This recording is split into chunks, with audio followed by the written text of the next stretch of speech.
How to start a pig farm, continuation.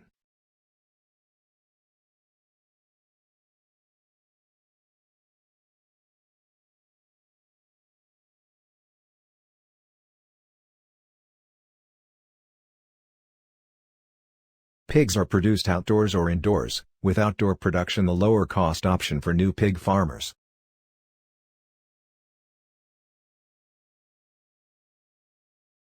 Before starting a pig farm, it is vital to research your market, find out what type of piggery system you want and how you are going to put your research into practice. After researching the farming system, research your target market, types of pigs, herd performance, estimated sales. After that, you will then have to research how you are going to start the business. Are you buying an existing business or start one from scratch? Estimate demand. Make an estimate of the type and number of customers who might buy your products to ensure that your pig unit is as successful as possible. This is particularly important if you are looking to add value to the animals you produce by selling directly to the public. You may find that a large proportion of your sales will be trade sales.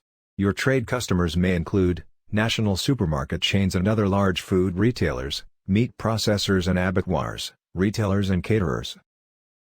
You might find that joining a producer group or cooperative is the most effective way for you to sell to large organizations.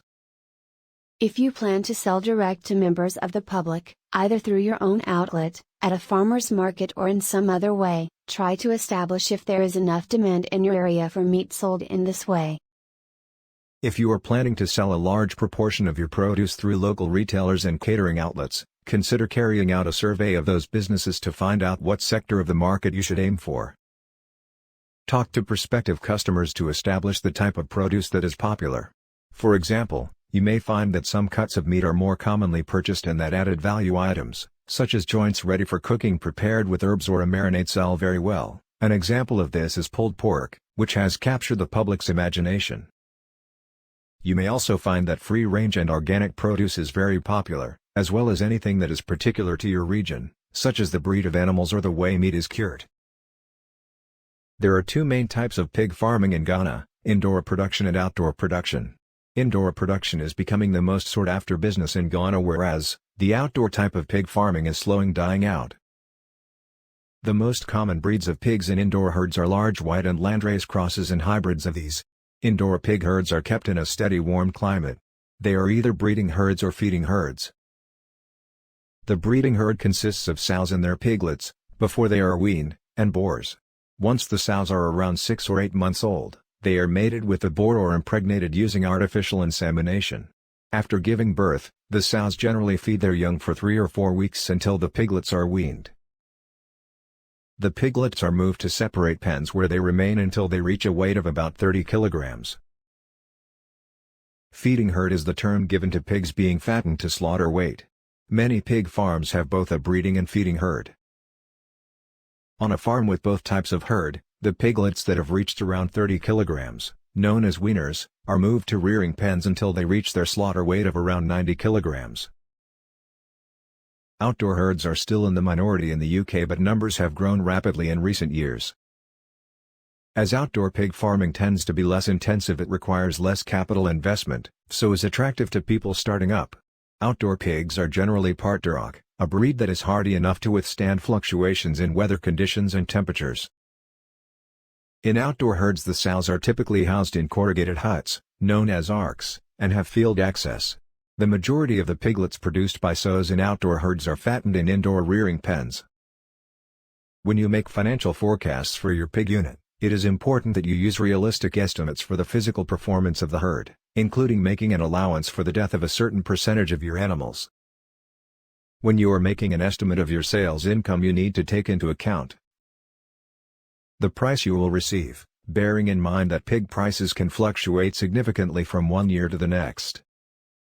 The quantities that you will be selling, the number of pigs per year, or the volume of pork cuts and other pork products if you intend to process your animals to add value. For bigger profits, consider your own experience, or lack of it, unexpected levels of mortality amongst your animals and lower than anticipated numbers of pigs raised. The question thereafter is, should you an existing business or start from scratch? Buying an existing business brings about existing customers. The business will be known to the community and therefore the level of branding will be minimal.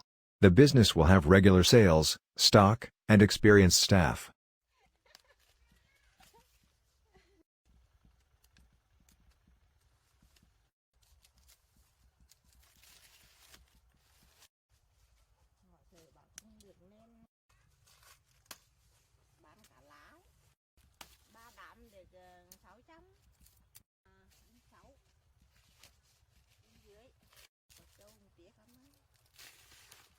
But before you buy, you need to try and establish why the business is for sale. For example, is the owner keen to retire or is there another personal reason for selling up? Are the animals deceased and dying off? Is the owner in debt?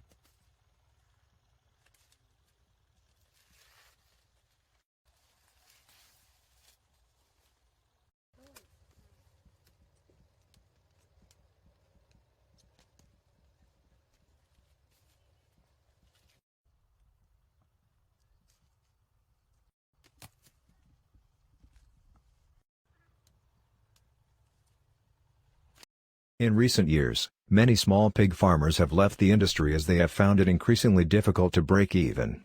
Do your due diligence to ensure there are no hidden reason why the business is for sale.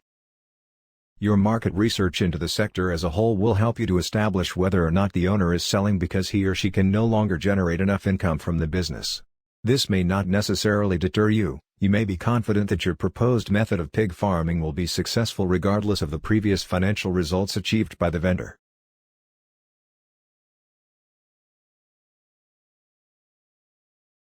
But buying a business can be a hazardous, expensive process unless you have the right skills and experience on your team, including legal and financial know-how. Establish a genuine trading and financial position, so that the price you pay for the business is not too high.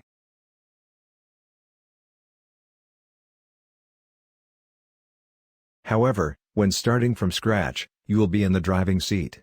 You are starting afresh with the recent market research. After the research, you will be able to brand your company the way you see fit. Modernize the business to suit the locality and yet, be flexible enough to satisfy the wider community.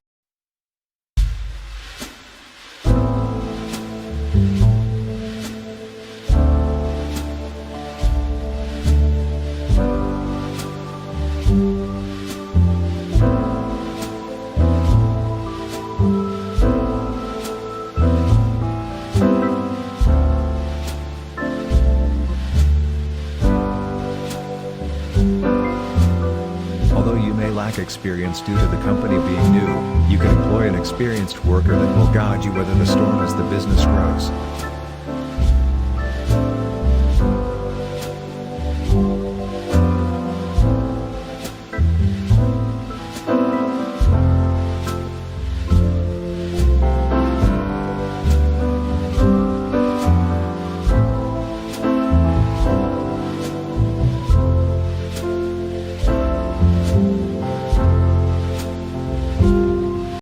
The price of starting afresh will cost you less financially but could cost you more with dim vertical barri.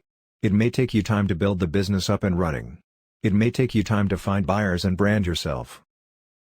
Thank you for watching. Please do not forget to subscribe, like and share the video. See you in my next video.